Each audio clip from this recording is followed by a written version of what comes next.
Hello students, तो इस video में आज हम सॉल्व कर रहे हैं केस बेस्ड क्वेश्चन, जो कि हम सॉल्व कर रहे हैं chapter pair of linear equations in two variable से।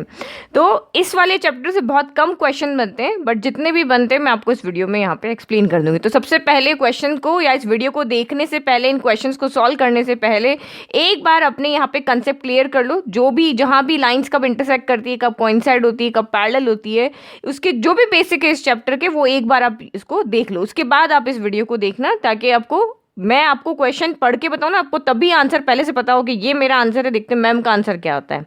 ओके, तो इस तरीके से आपको यहाँ पे सॉल्व करना है। तो question is about the Gokul Dham society. तो गोकुल धाम सोसाइटी को लेकर के एक यहाँ पे केस बनाया है।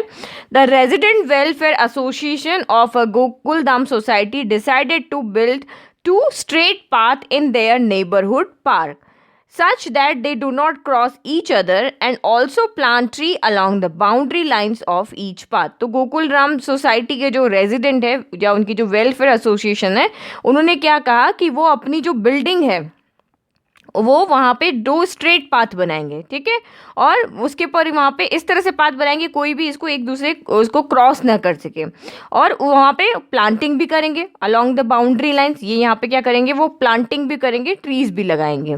तो अब one of the member of association Popat Lal suggested that the path should be constructed represented by the two linear equations. तो अब उस एसोसिएशन का कोई मेंबर है जिसका नाम पोपट लाल है, उन्होंने सजेस्ट किया कि जो पाथ होने चाहिए वो भी इन लीनियर इक्वेशंस को रिप्रेजेंट करते हुए कंस्ट्रक्शन होनी चाहिए, ठीक है। तो ये इक्वेशंस आपकी x minus 3y equal to 2 और minus 2x plus 6y equal to 5। तो ये तो हो गया केस। हमें केस से कोई मतलब नहीं है, हमें सिर्फ दो इक्वेशन से मतलब है। लीनियर पेयर चैप्टर है तो हमें सिर्फ दो इक्वेशन चाहिए। ऊपर आपको सिर्फ एक स्टोरी सी बना के दे रखी कि इक्वेशन क्यों आई है यहाँ पे। तो इक्वेशन इन पोपट लाल की वजह से आई है, ठीक है। तो फर्स्ट क्वेश्चन देखो, if the pair of equation a1x plus b1y plus c1 equal to 0 and a2x plus b2y plus c2 equal to 0 has infinitely many solutions, then condition is। तो बिना केस को पढ़े हुए भी हम इसका आंसर यहाँ पे दे सकते हैं, क्योंकि हमें पता है कि जब इनफाइनाइटली सॉल्यूशन कब मिलते हैं, जब लाइंस क्या करती है, कोइंसाइड करती है। हमारे पास 3 तरह की कंडीशन होती है, लाइन या तो इंटरसेक्ट करेगी, या कोइंसाइड करेगी, या फिर पैरेलल होगी। तो तीनों की कंडीशन आपको यहाँ पे याद होनी चाहिए। तो अब आप यहाँ पे आपका आंसर क्या हो जाएगा, जब ये तीनों इक्वल होते हैं, a1 upon a2 equal to b1 upon b2 equal to c1 upon c2 जब होता है, तो ये लाइन्स आपस में क्या करती है, कॉन्साइड कर देती है। तो यानी कि हमें कॉन्साइड करेगी, यानी कि जो x की वैल्यू y की वैल्यू सेम होगी, तो हमें यहाँ पे इनफाइनाइट आंसर्स मिलेंगे, ठीक है। और ये वाली इक्वेशन जो होती है, वो लाइन जब इंटरसेक्ट करती है तो ये कंडीशन होती है, और लाइन जब पैरेलल होती है तो ये कंडीशन होती है, ठीक है। तो बिना हम केस को पढ़े इसका आंसर दे सकते थे। If pair of linear equation, if pair of lines are parallel, अगर पेयर है यानी कि ये लाइन अगर इस लाइन के पैरेलल है, then pair of linear equation क्या होगा। अगर ये दोनों लाइंस पैरेलल है तो मैं चाहे इस डायरेक्शन में इन्फिनिटी बढ़ा लूँ या मैं इस डायरेक्शन में इन्फिनिटी बढ़ा लूँ, ये कभी भी इंटरसेक्ट नहीं करेगी, क्योंकि एक दूसरे के क्या है, पैरेलल है। अगर ये पैरेलल है तो हमें यहाँ पे इन दोनों लाइन का कोई एक कॉमन सोल्यूशन नहीं मिलेगा। यानी कि जो ये इंटरसेक्ट कर रही है, मतलब क्या, इस लाइन की और इस लाइन की एक्स और वाई की वैल्यू यहाँ पर सेम है। इस वाली कंडीशन के लिए एक्स और वाई की सारी वैल्यू सेम है दोनों इक्वेशन के लिए, ठीक है। अगर यहाँ x1 और 2 पुट करें तो यहाँ भी x1 और 2 पुट होगा और ये इक्वेशन कॉन्साइड होगी। लेकिन इसके लिए कभी ऐसा नहीं होगा, तो हमें x और y के इस कंडीशन में कोई सॉल्यूशन नहीं मिलते हैं। तो यहाँ पे आंसर आपका आ जाता है इनकंसिस्टेंट। सिर्फ दो कंडीशन में कंसिस्टेंट होगा, पैरेलल के लिए हमेशा आंसर आपका इनकंसिस्टेंट होगा, ठीक है। अगर आपने अच्छे से चैप्टर को पढ़ा है तो ये दो आंसर आप बिना केस को पढ़े हुए दे सकते हो। Check whether the two paths will cross each other और नॉट। तो आपको यहाँ पे बताना है कि ये जो आपने यहाँ पे दो पाथ बनाए हैं, क्या ये एक दूसरे को क्रॉस करेंगे। तो आप कैसे देखोगे, फिगर को देखकर बताओगे, नहीं, हम इक्वेशंस को देखेंगे। अगर ये पाथ आपके क्रॉस करेंगे एक दूसरे को, ये वाली कंडीशन होगी, तो आपको यहाँ पे क्या चेक करना है, a1 upon a2 is not equal to b1 upon b2। तो हम यहाँ पे देखते हैं, सबसे पहले a1 upon a2, b1 upon b2 और c1 अपॉन c2 की वैल्यू यहाँ पे फाइंड करते हैं। तो हमारी इक्वेशंस यहाँ पे क्या है, x minus 3y equal to 2। तो इस इक्वेशन को हम जनरल इक्वेशन जो है हमारी ये वाली a1x plus b1y plus c1, ये जनरल इक्वेशन है, इससे कंपेयर करेंगे तो x का कोएफिशिएंट कौन होता है, a1 होता है। तो a1 यहाँ पे कुछ नहीं तो 1 होगा, क्योंकि 1 को किसी से भी मल्टीप्लाई करने पर वही नंबर आता है। फिर b1 कौन हो जाएगा, b1 माइनस 3 हो जाएगा, c1 यहाँ पे क्या हो जाएगा, 2 हो जाएगा। तो ये 2 आप उधर भी लेकर जा सकते हो, लेकर जाना है तो दोनों के लेकर जाना है, और नहीं तो फिर दोनों इक्वल के इस तरफ होनी चाहिए। ये नहीं होना चाहिए कि एक इधर और एक इधर रह रहा है, ऐसे नहीं होना चाहिए, साइन की मिस्टेक हो गया। तो दोनों इक्वल के इधर हो, दोनों इक्वल के उधर हो, तो ये इक्वल के इधर है तो मैंने C1 ले लिया 2। नाउ नेक्स्ट कंडीशन हमारी इक्वेशन है -2x + 6y = 5। तो दिस इम्प्लाइज A2 कितना हो गया, A2 - 2 हो गया, B2 कितना हो गया, B2 आपका 6 हो गया, और C2 कितना हो गया यहाँ पे 5 हो गया। तो अब यहाँ पे कैलकुलेट करते हैं। नाउ A1/A2, तो ये हो रहा है आपका 1/-2, ठीक है, यानी कि -1/2 हो रहा है। फिर B1/B2, ये क्या हो रहा है, -3/6, तो 3 1 ज़ा 3, 3 2 ज़ा 6, यानी कि ये भी -1/2, ये भी -1/2।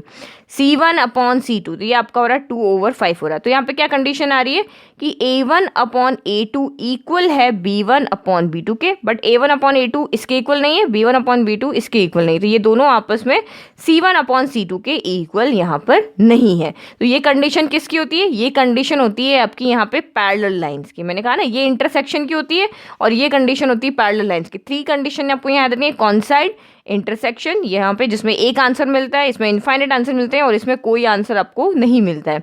तो इसका मतलब ये पाथ क्या है, जो इक्वेशन दी है उस इक्वेशन से अकॉर्डिंग अगर ये पाथ बने हैं तो ये एक दूसरे के पैरेलल है, और पैरेलल कभी भी यहाँ पे इंटरसेक्ट नहीं करते। तो यहाँ पे आंसर क्या हो जाएगा, नो। तो whether the 2 path will cross each other और नॉट, तो उन्होंने क्या कहा कि ये दोनों पाथ यहाँ पे क्रॉस एक दूसरे को नहीं करेंगे, क्योंकि यहाँ पे लाइन्स की जो इक्वेशन दी हुई है वो एक दूसरे के पैरेलल है। Now third part, how many points lie on this line, how many points lie on the line x - y = 2। तो यहाँ पे तो एक इक्वेशन है, तो आपको अगर एक इक्वेशन दी हुई है, जैसे मुझे यही वाली x - 3y = 2, मैं इसको सॉल्व कर लेती हूँ थोड़ा सा। x = माइनस का 3y इधर आके प्लस का 3y + 2 हो गया। एक ही इक्वेशन है, 2 इक्वेशन होती है तो सिर्फ 2 सोल्यूशन मिलेंगे, एक x की वैल्यू मिलेगी, एक y की वैल्यू मिलेगी। लेकिन जब ये एक ही इक्वेशन है, मैं x = यहाँ पे 1 पुट करती हूँ, तो ये y कितना हो जाए, सॉरी y हमने x के इक्वल रखी ना इक्वेशन, y = 1 पुट करती हूँ, तो x कितना हो जाएगा, 3 × y की जगह मैंने कहा 3 × 1 प्लस, तो ये 3 × 1 3, 3 + 2 हो गया 5, तो x = 1 है, तो y = सॉरी x = 5 हो जाएगा, यस y = 1 रखा तो x = 5 हो गया।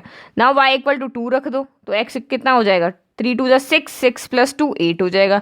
नाउ y = 3 रख दो, तो ये हो जाएगा 3 3 ज़ा 9, और ये हो गया 11, चाहे y = 0 रख दो, तो x = कितना हो गया 2। तो ऐसे तो हम इनफाइनाइट नंबर से, हमारे पास तो नंबर की कोई कमी है क्या, हमारे पास इतने सारे नंबर है, हम जितने मर्जी जाए उतने नंबर यहाँ पुट कर लें, तो इस इक्वेशन के तो हमें इनफाइनाइट सोल्यूशन मिल सकते हैं, क्योंकि हम यहाँ पे x और y की, या तो x की या y की इनफाइनाइट वैल्यू को हम यहाँ पे पुट कर सकते हैं। तो आपका आंसर क्या आ जाएगा, इनफाइनाइटली मेनी। कितने पॉइंट्स इस पे लाइज कर सकते हैं, बहुत सारे, ये 1 5 भी करेगा, 2 8 भी करेगा, 3 11 भी करेगा, 0 2 भी करेगा, ऐसे कर करके हम बहुत सारे पॉइंट्स ले सकते हैं।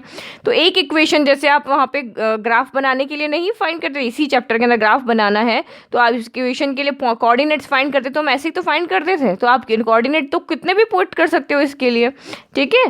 फिर next, if the line 2x + 6y = 5 intersect the x axis then find its coordinate. तो अब आप यहाँ पे देखो, यहाँ पे हम देखते हैं ई वाला पार्ट, ये जो लाइन की इक्वेशन है 2x + 6y = 5, ये जो ये लाइन की इक्वेशन है, दैट मीन्स ये लाइन की इक्वेशन। अब ये चलते चलते क्या करिए, ये इस तरह से आ रही है, ये हमारा ग्राफ है, और ये चलते चलते आ रही है, और इसने यहाँ पे x एक्सिस को इंटरसेक्ट कर लिया, ये इसी लाइन की इक्वेशन है 2x + 6y = 5, ठीक है, यहाँ पे इंटरसेक्ट कर लिया। तो आपको इसके कोऑर्डिनेट बताने कि x एक्सिस को इस पे कहाँ पे इंटरसेक्ट किया। तो अगर मैं वेरिएबल के फॉर्म में लिखूँ, मुझे नहीं पता ये ओरिजिन से कितनी दूरी पे है, बट मैं इसको लिखती हूँ लेट की ओरिजिन से x पॉइंट की दूरी पे, ठीक है, x पॉइंट की दूरी पे या 1 सेंटीमीटर जो भी दूरी पे है, और y से कितनी दूरी पे, तो y तो है ही नहीं, क्योंकि x एक्सिस पे तो y क्या होता है, 0 होता है, हम यहाँ पे वर्टिकल तो कुछ चले ही नहीं है। तो अगर ये x एक्सिस पे लाइन अगर उस इंटरसेक्ट कर रही है, ये लाइन x एक्सिस पे कहीं भी किसी भी पॉइंट पर इंटरसेक्ट कर रही है, तो उसका x कोऑर्डिनेट तो होगा, लेकिन y कोऑर्डिनेट यहाँ पे नहीं होगा, y कोऑर्डिनेट आपका यहाँ पे क्या होगा, 0 होगा। तो हम ये पॉइंट इसके अंदर प्लॉट करके देख लेते हैं, तो हमारे पास यहाँ पे आंसर आ जाएगा। y तो हमारा वैसे ही 0, में तो x की वैल्यू चाहिए, तो हम इसमें पुट करके देख लेते हैं। तो ये आपका यहाँ पे एक और चीज़ लिख लो, तो the line is intersecting at x axis, so y coordinate will be 0। X axis पे इंटरसेक्ट करी तो वाई कोऑर्डिनेट आपका यहाँ पे क्या हो जाएगा, 0 हो जाएगा। तो अब एक्स की जगह तो एक्स रख दें, वाई की जगह हम 0 रख दें। कोऑर्डिनेट हम ऐसे रखते हैं, अगर हमें ये कोऑर्डिनेट 1 2 दिया होता तो एक्स की जगह 1 रखते, वाई की जगह 2 रखते ना। उसको सॉल्व किया तो 6 वाई की जगह 0 रख दिया, एक्स की जगह एक्स ही है, तो 2x प्लस 6 इंटू 0 आपका यहाँ पे कितना हो गया, 2x प्लस ये 0 हो गया इक्वल टू 5। तो this implies 2x equal to आपका क्या हो गया 5, यानी x इक्वल टू आपका यहाँ पे हो गया 5/2। तो 5/2 होता है मेरा 2.5, यानी x कोऑर्डिनेट तो हो गया आपका 2.5 और y हो गया 0। तो आपका आंसर यहाँ पे ये हो गया सेकंड वन, 2.5 और 0। ठीक है, इजीली समझ में आ गया। अगर यही चीज आपको कहता है कि ये y एक्सिस पे इंटरसेक्ट कर रही है तो y का कोऑर्डिनेट 0, यहाँ पे x का कोऑर्डिनेट 0 होता, और ये y पॉइंट पे लेना है तो x का कोऑर्डिनेट 0 होता है, y का कोई कोऑर्डिनेट होता। ठीक है, नाउ नेक्स्ट क्वेश्चन देंगे। तो वीडियो में वॉइस नहीं आई थी तो मुझे फिर से ये वीडियो यहाँ से रिकॉर्ड करना पड़ा है, क्वेश्चन नंबर 2 से, जो हमारा केस क्वेश्चन है 2, वहाँ से फिर से रिकॉर्ड कर रहे हैं। तो places A and B are 100 kilometre apart on a highway. तो एक हाईवे पे दो प्लेस हैं, एक प्लेस ई है, एक प्लेस आपका यहाँ पे बी है, दोनों के बीच का डिस्टेंस यहाँ पे 100 किलोमीटर है। तो एक को हमने ए नेम कर दिया, यहाँ बी कर दिया, दोनों के बीच का डिस्टेंस 100 किलोमीटर कर दिया। One car start from A and another from B at the same time. अब क्या होता है, एक ही टाइम पे दोनों का टाइम सेम है, अगर शाम के 6 बजे चल रही, दोनों 6 बजे ही चल रही है। रेड, इसको ए पॉइंट पे रेड वाली कार ले ली, बी पॉइंट पे ब्लू वाली कार ले, दोनों क्या कर रही है यहाँ पे सेम टाइम पे चल रही है। और इफ द कार ट्रेवल्स, ठीक है, और यहाँ पे कहा है कि एक कार आपकी ए पॉइंट पे, एक कार आपकी यहाँ पे बी पॉइंट पे, ठीक है, और सेम टाइम पे स्टार्ट हो रही है, बस ये याद रखना है यहाँ तक।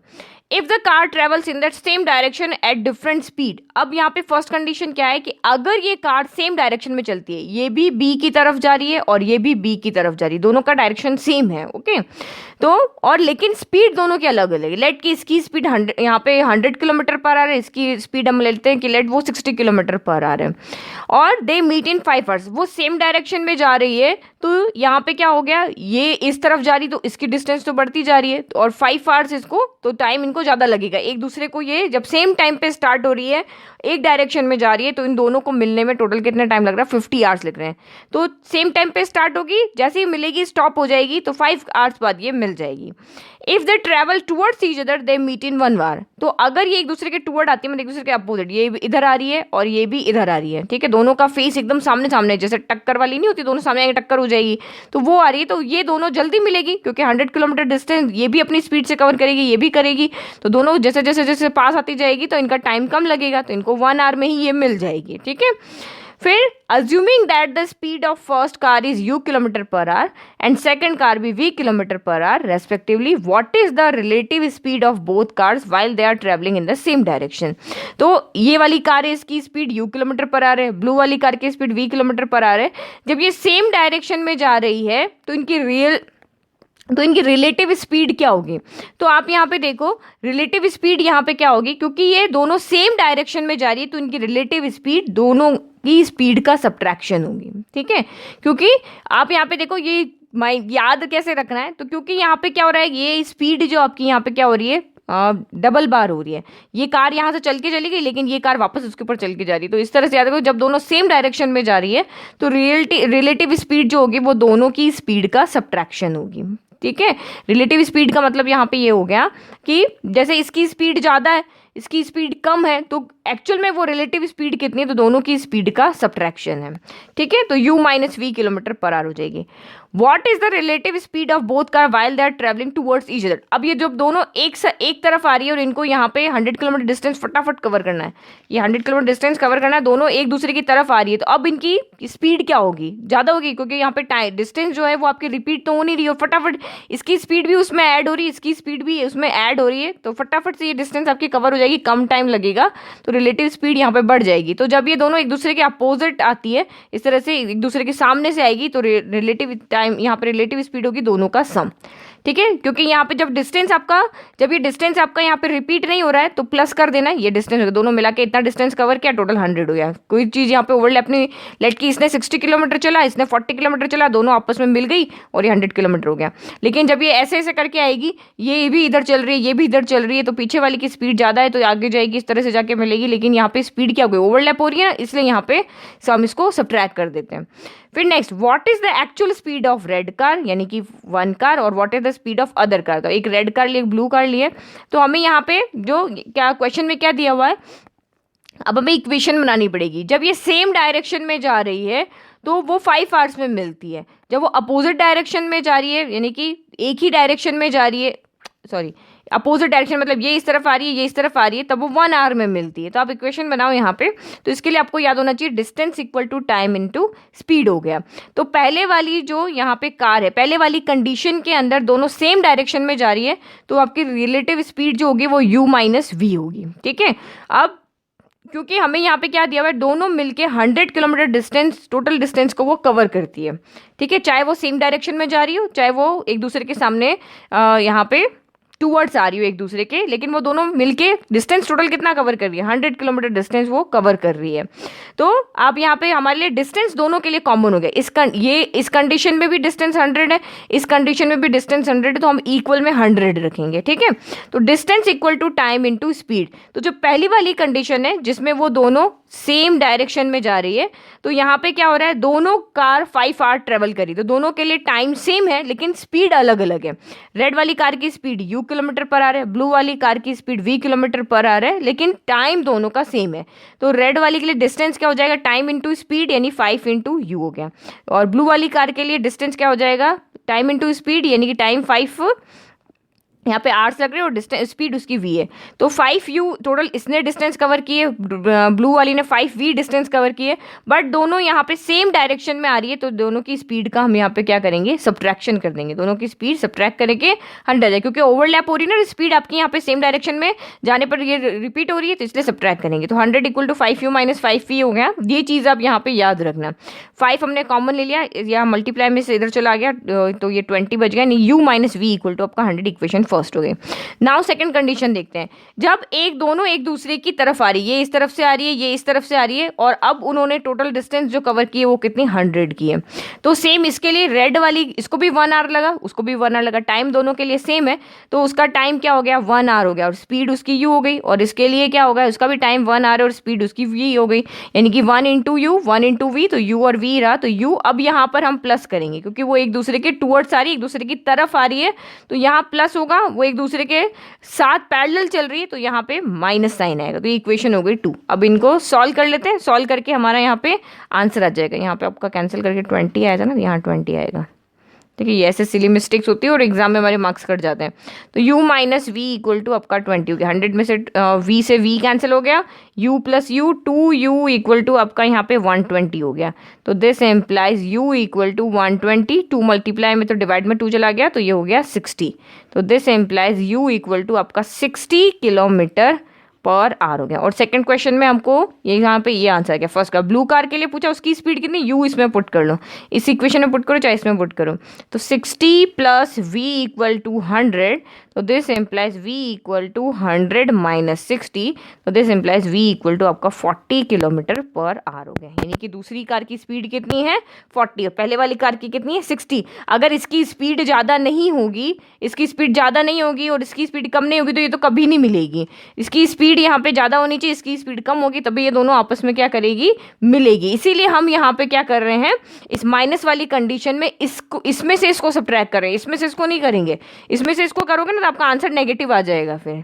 ठीक है, तो जो कार हमारी यहाँ पर है, इसकी स्पीड आपने u ली है, तो इसमें से इसको सब्ट्रैक्ट करना है, ये भी याद रखना है। जैसे यहाँ किया ना, आपके माइंड में आएगा मैम आपने 5u माइनस 5v ही क्यों किया है, 5v माइनस 5u क्यों नहीं किया है। तो हमने इसलिए किया है कि जो कार हमने पीछे रखी है ना, उस कार की स्पीड हमेशा ज़्यादा होनी चाहिए। तो आपकी देखो इसी की स्पीड ज़्यादा ही है ना, पहले वाली कार की स्पीड 60 है, दूसरे वाले की 40 आई है।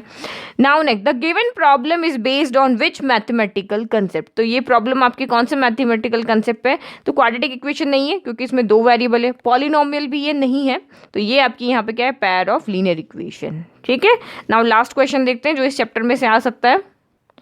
A tiger is moving in a straight line. ठीक है, तो मैं यहाँ पे देखती हूँ। ठीक है, ये कोई एक यहाँ पे टाइगर है, ये स्ट्रेट लाइन में मूव कर रहा है। ठीक है, its height is y metre. इस टाइगर की जो यहाँ पे हाइट है वो कितनी है, y मीटर है। अबाउ द ग्राउंड, यानी ग्राउंड से ऊपर, अगर उसको ग्राउंड पे खड़ा कर दो तो उसकी हाइट यहाँ पे y मीटर आएगी। ठीक है, and is given by 8x minus 5y equal to -9। तो उसकी हाइट का और किसी एक चीज का यहाँ पे इक्वेशन बनाया है 8x minus 5y equal to 9। तो यहाँ पे y क्या है, ये जो y है ना वो उसकी हाइट है, y यहाँ पे कौन है, इसकी हाइट है। Where x is the time in second, और ये जो x वेरिएबल है वो यहाँ पे क्या है, टाइम है। ठीक है, तो उसकी हाइट और उसके टाइम में आपको यहाँ पे क्या दिया हुआ है, इक्वेशन दिया हुआ है, टाइम आपका सेकंड्स में। After it starts moving, okay, in the same animation, कोई गेम बन रहा है उसका एनिमेशन बता रहे हैं, तो a deer start to move at the same time, तो जिस टाइम पे टाइगर स्टार्ट करता है उसी टाइम पे आपका ये डियर स्टार्ट करता है, और इक्वेशन आपका टाइम और उसकी हाइट का है। In the same animation a deer start to move at the same time as the tiger and its movement, इनकी जो मूवमेंट की, ये जो इक्वेशन आपकी यहाँ पे क्या दी हुई है, मूवमेंट की दी हुई है। तो 8x minus 5y equal to -9, और इसकी मूवमेंट की इक्वेशन है माइनस का 2x plus Y equal to 1। तो ये इनके टाइम, यहाँ की इनकी हाइट और उनके जितना वो टाइम ले रहे हैं उसकी मूवमेंट की इक्वेशन यहाँ पे आपको दी हुई है। Will the tiger and deer be able to meet at one point, आपको बताना है कि उस तरह से मूवमेंट करते जा रहे हैं तो क्या वो एक पॉइंट पे मिलेंगे। तो मिलते कब हैं, दो लाइंस जब होती है वो कब मिलती है, तो या तो वो इंटरसेक्ट करें या वो कॉइंसाइड करें, यानी कि दोनों लाइन एक दूसरे के ओवरलैप करें तभी वो मिलती है। अगर वो एक दूसरे के पैरेलल है तो वो नहीं मिलेगी। तो तीनों की कंडीशन आपको याद होनी चाहिए, अभी फर्स्ट वाले क्वेश्चन में मैंने आपको बताई थी। तो यहाँ से आप A1 A2 ये लिख लो। तो यहाँ पे A1 देखें तो कितना है, x का कॉफिशिएंट 8 है, फिर B1 कितना है, y का कॉफिशिएंट -5 है, और C1 कितना है यहाँ पे -9 है। फिर सेकंड इक्वेशन से देखो आप, यहाँ पे A2 कौन है तो -2 है, B2 कौन है तो 1 है, और C2 कौन है तो 1 है। तो यहाँ से देखो A1 अपॉन A2 कितना आ रहा है, तो ये आ रहा है 8 अपॉन -2 आ रहा है। तो ये आपका यहाँ पे कैंसिल हो जाएगा, ये माइनस तो एज इट रहेगा, 2 से कैंसिल हो गया 4 टाइम, यानी कि -4 आ रहा है। फिर B1 अपॉन B2 कितना आ रहा है, तो B1 अपॉन B2 आ रहा है -5 अपॉन 1, यानी कि -5 आ रहा है। तो यहाँ पे देखो A1 अपॉन A2 ही B1 अपॉन B2 के इक्वल नहीं आ रहा है, दैट मीन्स यहाँ पे क्या होगा कि वो मिलेगी। ये इंटरसेक्टिंग लाइन की कंडीशन होती है कि if A1 upon A2 equal to B1 upon B2, तो वो यहाँ पर मिलेगी। तो ये हमारी इंटरसेक्टिंग लाइन की कंडीशन है। तो यस, वो दोनों आगे जा करके मिलेंगे, इसका मतलब वो एक बिल्कुल स्ट्रेट लाइन में नहीं चल रहे हैं, वो इंटरसेक्टिंग लाइन में चल रहे हैं, तो कहीं ना कहीं पॉइंट पे वो जाके मिलेंगे। तो आपको बिना सॉल्व किए नहीं देखना है, ये लाइंस के हमारे पास कंडीशंस होती है, लाइंस की इक्वेशन आपको दी हुई तो इससे आपको चेक करना है।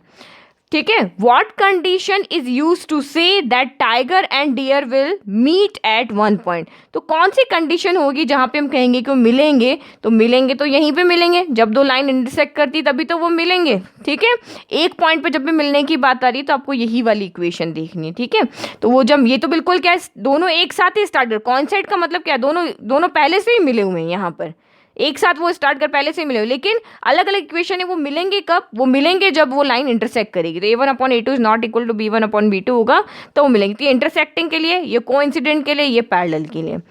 इफ यस, अगर वो मिलते हैं आफ्टर हाउ मच टाइम, तो कितनी देर बाद मिलेंगे। तो x हमारा यहाँ पे क्या दिखा रहा था, टाइम को दिखा रहा था, तो हमें x फाइंड करना है। और if yes at what height, तो यहाँ पे हमें y भी फाइंड करना है। तो दोनों इक्वेशन सॉल्व करनी है हमें यहाँ पे। तो हमारी इक्वेशन यहाँ पे क्या है, 8x minus 5y equal to -9। एक इक्वेशन ये है, -2x plus y equal to 1 है। तो मैं यहाँ पे क्या करती हूँ, चाहे तो x के कॉफिशिएंट को कैंसिल करो, चाहे y के करो। तो यहाँ 5 है ना, मैं यहाँ पे भी 5 से मल्टीप्लाई करती हूँ इस इक्वेशन को। तो मैंने यहाँ पे इंटू 5 कर दिया। तो ये इक्वेशन हम एज इट इज लिखते हैं, 8x minus 5y equal to -9। यहाँ 5 से दोनों साइड मल्टीप्लाई किया, तो ये हो गया माइनस का 10x 5 इंटू वाई प्लस का 5y इक्वल टू 5 इंटू 1 5 हो गया। तो ये माइनस प्लस कैंसिल हो गई। अब यहाँ पे भी बहुत कन्फ्यूजन है बच्चों को कि मैम साइन कब चेंज करेंगे, साइन कब नहीं चेंज करेंगे। आपने कहीं पर तो साइन चेंज किया है, कहीं पर नहीं किया है। तो जहां पे साइन पहले से ही चेंज है, एक प्लस एक माइनस है, ये वैसे ही कैंसिल हो रहे, तो यहाँ क्यों साइन चेंज करेंगे। जब आपके दोनों प्लस हो या दोनों माइनस हो तो साइन चेंज करना, क्योंकि जब वो एलिमिनेट ही नहीं हो रहे हैं तो हमें एलिमिनेट करने के लिए साइन डिफरेंट चाहिए। तो पहले से साइन डिफरेंट है तो नहीं चेंज करना है, पहले से साइन सेम है तो चेंज करना है। तो ये कैंसिल हो गए, प्लस माइनस माइनस, तो 10x में से 8 गया तो 2x बच गया, और माइनस यहाँ पे आ जाएगा क्योंकि 10 बड़ा है। तो 9 में से 5 गया 4 बच गया, ये आ जाएगा जाएगा साइन यहाँ पे, तो this implies x equal to क्या होगा -4। अब यहाँ पे भी कंफ्यूजन है कि मैम ये -2 इधर आया तो ये +2 क्यों नहीं हुआ, तो ये इसलिए नहीं हुआ क्योंकि ये माइनस से प्लस में नहीं जा रहा है, ये मल्टीप्लीकेशन से डिवीजन में जा रहा है, इसीलिए ये अपना साइन अपने साथ रखेगा। माइनस से माइनस कैंसिल, 2 से 4 कैंसिल, 2, यानी कि x इक्वल टू आपका यहाँ पे 2 आ रहा है, x हमारा टाइम था, तो यानी कि वो 2 सेकंड के बाद ही मिल जाएंगे। If yes at what height, तो हाइट हमारी यहाँ पे क्या है, हाइट y है, तो ये x इक्वल टू किसी में भी पुट करके y फाइंड कर लो, तो पुटिंग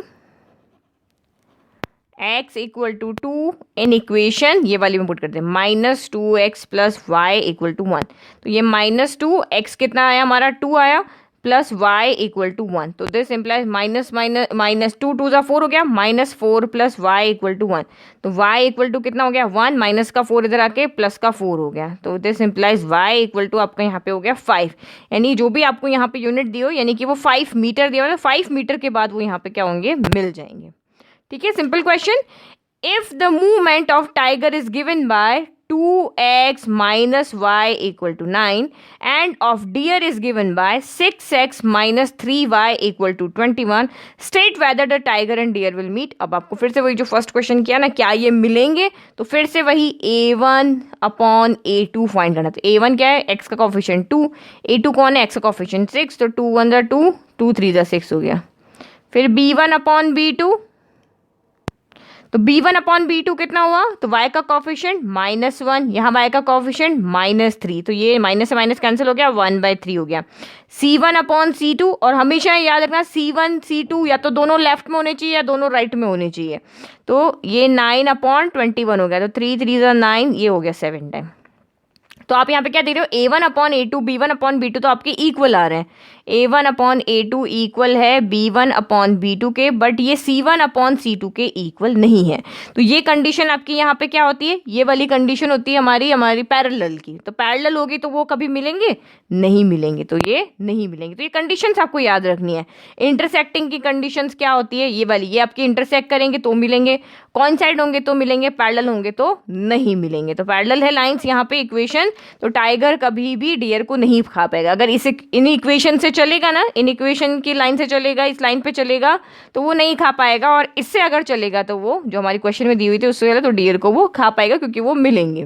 तो आई होप आपको ऑल 3 क्वेश्चन अच्छे से समझ में आए। अभी भी कोई डाउट है तो प्लीज़ कमेंट बॉक्स में कमेंट करें। और इस चैप्टर में से इतने ज़्यादा क्वेश्चन नहीं बनते, बनेंगे तो भी इसी तरह के बनेंगे, यही कॉन्सेप्ट वाले बनेंगे, इक्वेशंस दी होगी आपको सॉल्व करनी पड़ेगी। तो सिंपल क्वेश्चन थे, अभी हमने 3 क्वेश्चन सॉल्व किए, तो वो आपने यहाँ पे देख लिए। Thank you.